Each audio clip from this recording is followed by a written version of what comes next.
मेरी ये आज की वीडियो गृहिणियों के लिए और औरतों के लिए है। मैं ये कहना चाहती हूँ कि जब बहू घर में आती है तो कुछ घरों में लोग ये करते हैं कि बहू ही उनको पानी का गिलास भी दे, बहू ही खाना भी बनाए और बहू ही जॉब करती हो तो जॉब को जाए, और यहाँ तक कि उनकी छोटी छोटी सास ससुर पति बच्चों की छोटी छोटी ज़रूरतें वो भी वही पूरा करे और अपनी घर के कामों को भी वही निपटाए। अगर वो ऐसा करती है तो वो उनको अच्छी लगेगी। यदि वो उससे कुछ नहीं हो पाएगा तो वो उसको घूर के देखना और उसको ताने मारना शुरू कर देंगे, क्योंकि वो सासें ये नहीं सोचती कि हम भी किसी दिन बहू थी, हमसे भी कितना हो पाता था और हमें भी क्या आता था। और आजकल के ज़माने और पिछले ज़माने में रात दिन का अंतर है। पहले औरतें जो हैं इतनी पढ़ी लिखी नहीं होती थी, कोई नौकरी भी नहीं करती थी, कोई नौकरी करती थी। तो अब जो है हर एक लड़की पढ़ी लिखी होती है और वो गवर्नमेंट जॉब करती है। गवर्नमेंट जॉब नहीं मिली हो तो वो प्राइवेट जॉब करती है। तो वो सासें ये नहीं सोचती कि हमारी बेटी भी किसी के घर बहू बन के जाएगी। यदि उससे वहाँ ऐसा करवाएंगे कि उसके सास ससुर पति बच्चे सब उसी के ऊपर डिपेंडेंट हो जाएंगे तो हमारी बेटी कैसे कर पाएगी, ये नहीं सोचती। और ये भी नहीं सोचती कि हमने जब हम बहू थी तो हमने क्या क्या किया है। यदि ऐसा सब कुछ सोचेंगी तो मैं बोलती हूँ उस घर में लड़ाई नहीं होगी। यदि बहू को बेटी माना जाएगा तो वो घर स्वर्ग बन जाएगा। यदि जिस घर में बहू को बेटी न मानकर नौकरानी माना जाएगा तो वो घर कहाँ से स्वर्ग बन जाएगा, कहाँ से वहाँ अच्छा रहेगा, कहाँ से वहाँ का वातावरण शांत रहेगा, कहाँ से वहाँ का वातावरण सही रहेगा, नहीं रहेगा।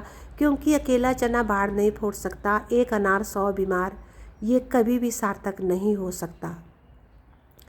एक ही आदमी पर अगर उन्हें ये सोचना चाहिए, अगर इस बहू की जगह हमारी बेटी को ऐसा हो करे लोग वहाँ दूसरे घर में, उसी से सब कुछ मांगे, वो काम भी कर रही हो, पोछा भी लगा रही हो, झाड़ू भी लगा रही हो, उसी को बोले कि तू हाथ धो करके हमें पानी दे दे, हमें खाना दे दे और सब कुछ कर ले और खुद बैठ जाए और उस मतलब कुछ ना करें तो क्या होगा। या फिर उस सास को ये भी सोचना चाहिए कि मैंने क्या किया था और मेरे से कितना हो पाता था। ये सब सोचकर जो है उसको बहू के साथ व्यवहार करना चाहिए। यदि बहू को बेटी मान लिया जाए तो ना ही तलाक होंगे, ना ही लड़ाई झगड़े होंगे, बल्कि घर एक स्वर्ग बन जाएगा।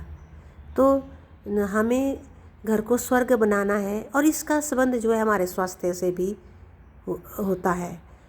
क्योंकि यदि हम एक दूसरे को अच्छा व्यवहार नहीं करेंगे एक दूसरे के साथ और बहू को अपनी बेटी ना मानकर नौकरानी मानेंगे तो बहू भी चिढ़ जाएगी, बहू में भी चिड़चिड़ापन आ जाएगा और किसी दिन बहू मजबूरी बस जवाब भी देने लग जाएगी और वो भी तंग हो करके मजबूर हो करके और उस घर में लड़ाई झगड़े वाला घर बन जाएगा वो घर।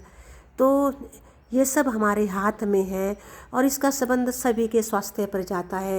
यदि ऐसा होगा तो सभी के बीपी शुगर आदि बन जाएंगे और हमारा स्वास्थ्य जो है ख़राब हो जाएगा।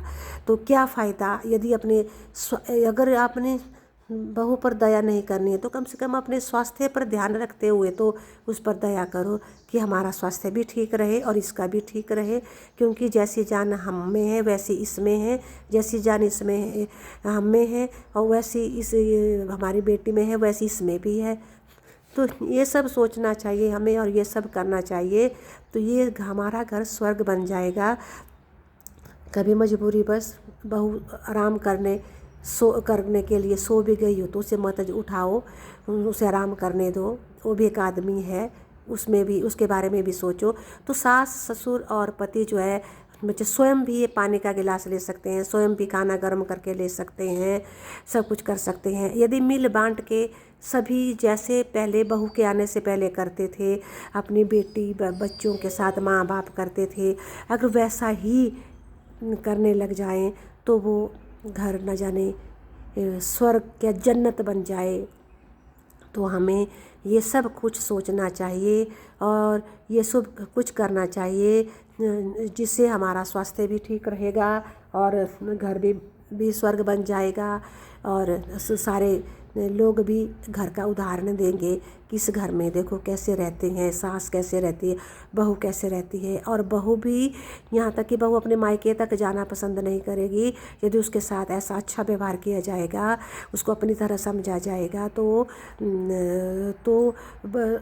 बहू को भी अपने मायके जाने का दिल भी नहीं करेगा, बल्कि वो भी फंक्शन आदि में ही जाएगी और उसे भी यही लगेगा कि मेरा घर बहुत अच्छा है, मुझे यहाँ माँ बाप मिल चुके हैं दूसरे, और मेरा ये घर मेरे को मुझे बहुत मानता है, मुझे सोचता है। तो वो अगर उसको एक गुना मानेगी तो वो सबको 4 गुना मानेगी, वो सबको हाथ पे रखेगी। तो क्योंकि दोनों हाथ से ताली बजती है और दोनों हाथ से रोटी पकती है। धन्यवाद।